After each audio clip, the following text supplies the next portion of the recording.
मुशर्रफ से नवाज शरीफ की मंजूरी से मरियम नवाज के कहने पर भी वो पेट्रोल और डीजल कीमतें बढ़ाएंगे, सारी काबीना की मुशावरत से मर्जी से भी वो काम करेंगे,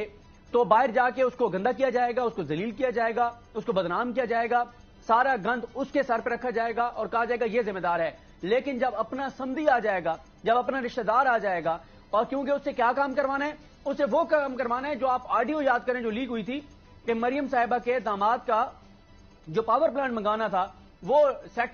प्रिंसिपल सेक्रेटरी वज़ीर आज़म के कह रहे हैं कि जनाब वो डार साहब को आने दें, वो बड़े तजर्बाकार हैं 2 नंबरियों के, वो कर लेंगे, अभी ना करवाएं। तो क्योंकि उससे आपने ये काम कराना होता है, माजी में वो आपके लिए मनी लॉन्ड्रिंग करते रहे और वो आपके हैं भी समधी, आपके रिश्तेदार हैं, तो वो उन्होंने पाकिस्तानी मुईशत के साथ जो किया है, 5200 अरब के कर्जे पाकिस्तान के पिछले 8 रोज में बाहर के कर्जे बढ़ गए हैं। 5000 अरब से जायद के कर्जे सिर्फ डॉलर की कीमत ऊपर जाने से बढ़ गए हैं।